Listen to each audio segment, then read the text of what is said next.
Hi everyone and welcome to the channel. My name is Bork. In today's video, we'll be doing a beginner's guide on Konosuba Fantastic Days. By the way, if this video helped you out, don't forget to sub and leave a like. I appreciate you being here. Go ahead and get this started. One of the first things being is chapter 1. You should farm this as soon as possible. And then as soon as you get stuck right here in story mode, just go into the teams right here and start upgrading your party members. Now, if you click and hold any of the characters, you'll be able to train them right here, or you can go to enhance members, but I like going through this menu. And then you want to level them to 29. The reason why you would leave them at 29, probably going to be farming promotional materials. And as you're farming promotional materials, you'll probably get them to level 30, but you can upgrade them to level 30 in case you want to, but 29 just in case you might be able to essentially get enough EXP to level them up. So after you get them all to level 30, you can start going through story again, and then eventually you'll start unlocking the sub party members. All right, if you go into info right here, it'll actually give you a clear breakdown on all the stats and stuff. And if you click this question mark right here, it'll show you what are all the different breakdowns. Now you can also see traits. All my traits match here, and you're probably wondering, how do you get these? They come from your sub members and also come from your gear. All right, so you can see some of my gear pieces right here, they're going to be providing skills, but you're also wondering, why do I have dust right here? Even though I technically should be using the same character, because you'll be getting a 10% boost. As you can see, 10% boost right here. The only reason why I'm using dust is because of his ability to increase darkness damage, and not to mention, if I click the sub slot, I also don't have another copy of Melissa to put on here. All right, let's look at a better example of a character that has, well, more closer feelings as to whether you should be using a 4-star or a 1-star. So for example, I have Chris right here, and if I actually change out her sub slot, now really quick, you can see 416, 4063, and if I change it out into Leah right here, she's level 30, right? It's actually going to be 3974, and you can see my physical attack actually reduces, but I do have, some wind trait abilities or the wind damage. But the thing is, my 1-star Chris right here, she provided that wind trait as well. Not as high because it's only 5% compared to the 7%, but the thing is my physical attack is much higher, and overall my stats are much higher. So it's something to take into account if you're going to be, essentially putting a character here. Don't forget to look at their traits. You want to match traits, but if you have similar character bonuses, try to go for that. But it's really interesting to see. Watch, this character or this version of Chris is technically a higher version, right? 4000 something, and then if I go to my Leah right here at level 30, you can see it'll actually stay at 4023, 409 physical attack, not as big of a difference. And you can also see I get a wind attack boost. So technically speaking, it's a very fine line whether I should be using like the Chris or not, like the 2-star Chris, mostly because I get that extra bonus in wind damage, and that bonus in wind damage might be enough to deal extra damage overall, because this is just poison resistance. It's just something to look into in case you're min-maxing teams for specific attributes. All right, so after you get everyone to level 30, both your main party members and your sub slot members, don't worry about the rear guard. You can leave them at level 30. Obviously, you can see I haven't really touched them. Eventually, you'll be unlocking later chapters to get silver gear. All right, so decent silver gear that will drop not around until chapter 6. So obviously, we're not going to get there yet. So the next thing you're going to be focusing on is going here into free quest, farm these out like every single day, do like clear them out, but start spamming these as soon as possible so you can start getting like these elixirs or whatever you need in order to upgrade your characters. The biggest tip is probably farming out the hardest stage that you can. Don't focus on intermediate and beginner, because you're going to want like the later resources. For example, this super rare Emites elixir, you're going to want that. You're going to want like these golden chalices. You're just going to want to farm like the hardest stages available. You're most likely going to be easily able to get to intermediate, and then if you're lucky, you might even be able to get to advanced. And once you do that, you should also be able to upgrade your characters, specifically, whichever ones that you want to focus on. Now you will get them to level 45. That's going to be the next breakpoint for everyone. Now the next thing is up to you. You can sort of upgrade your sub slots, because you're definitely going to be over farming, like for example these elixirs. So 1-star characters, you can easily promote them and you can get them to higher levels if you want to do that. You can see, like for example, my Chris right here is level 36. Just note that the gains are fairly abysmal, but it's just something to look into in case you're really struggling.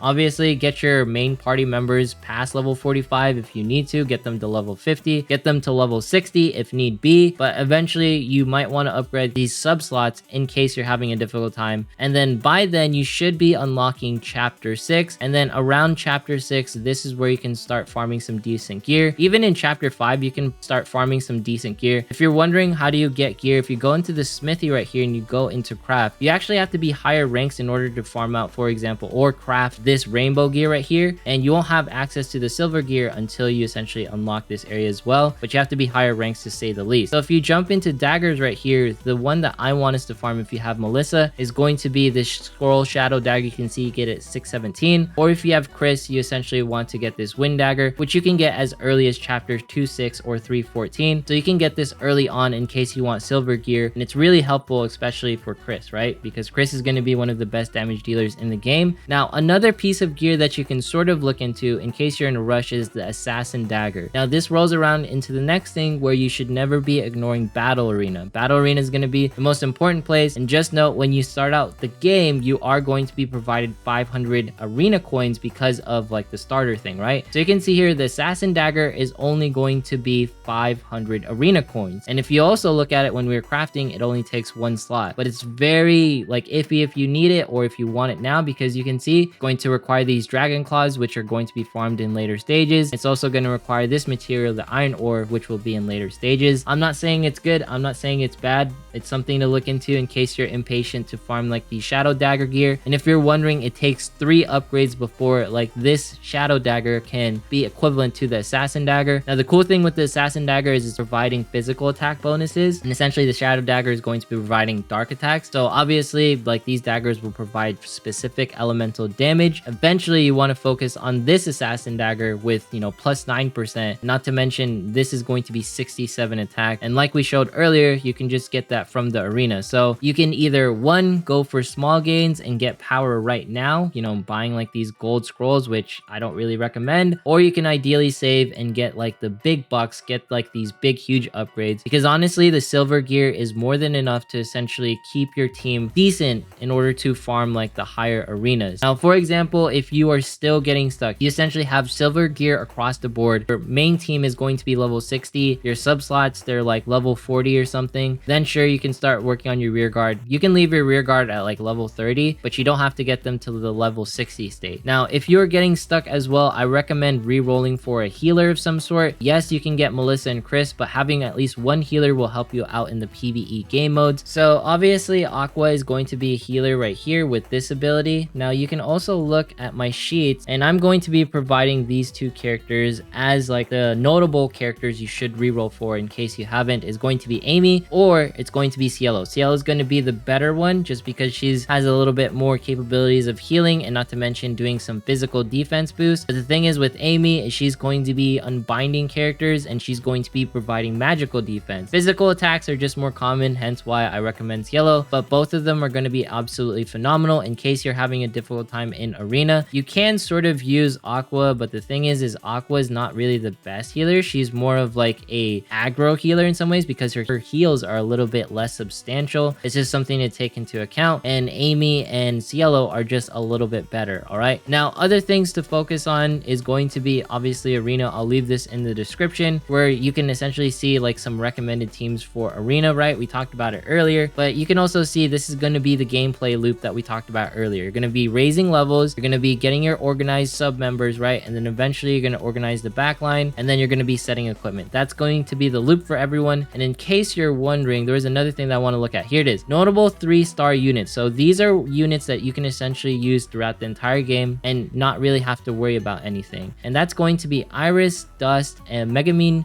and then also Megamine. Now just note that this Megamine is specifically if you have like, you know, the main Megamine who's going to be a fire base unit. You can notice that essentially their traits are going to be really good because Iris increasing physical attack essentially allows you to put them on any character whatsoever, and the same thing with Dust. And not to mention Iris is pretty great as an overall unit because she has her light version, which is going to be able to be used on any team whatsoever. So these are probably, or these 2 in particular, are probably the most future-proof when it comes to 3 stars. If you have them, you're super lucky because they are going to be absolutely phenomenal. And then on other things we talked about like the substat focuses, and ideally you use like 1-star characters versus just using 4-star characters unless the 4-star character has a really good trait that complements the character, which I showed earlier where Leah technically with Chris is going to be a good option for everyone. All right, and don't forget to do like your jobs, you know, place characters here. If you don't do these jobs, you're essentially missing out on on free idol rewards. I feel like everyone should be doing that. So for example, if you're having some difficulties acquiring like these EXP potions, I actually don't recommend getting them via free quests, you know, the EXP quests or the Eris quest. You can just go into main quest and just farm out a normal stage. So for example, if I needed more of the shadow dagger right here, right, you jump right here into this stage, and then I'm just going to use a skip ticket for the sake of it, and you can see I'm getting EXP potions. So it's just something to take into account. You don't have to actually farm the EXP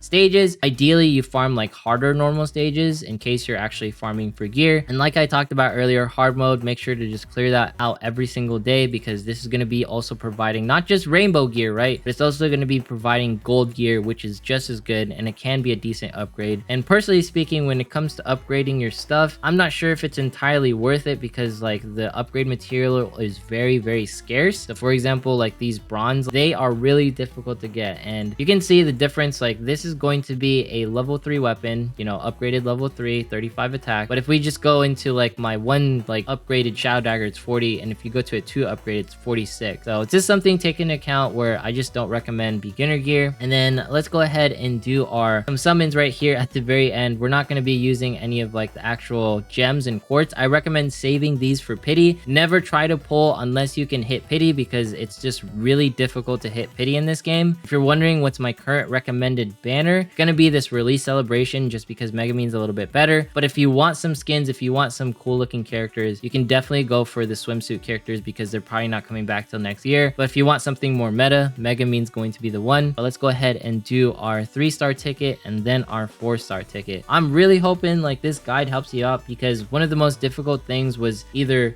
making sure I was farming the correct thing, because I didn't know about like promotional material. Oh yes, we got Iris Avid Eater. This is actually really good. This is huge. We were talking about it earlier. She's one of the best 3 stars that we can get in the game, so she's definitely going to be on one of my sub slots for characters. And then let's go ahead and do our 4-star roll. Hopefully I can get Cielo right here, or like the 4-star version of Iris. I'm okay with either or. All right, no animations with the glowing lamps, but all the characters were there. This is a guaranteed 4-star. So who is this going to be? It's going to be Arui or Aruye. Yeah, best bod Aruye. She is good for certain situations in arena, not to mention she is a dark type, but I'm not really running any magical teams, but she is going to be good, especially if I want to run her on maybe Melissa in order to get more darkness damage. But yeah, those are my recommendations when it comes down to everything. It really boils down to leveling up your characters initially to level 30, then leveling up your sub slots to level 30, making sure you have decent traits on everyone. After that, get as far as to the point where you can farm gear.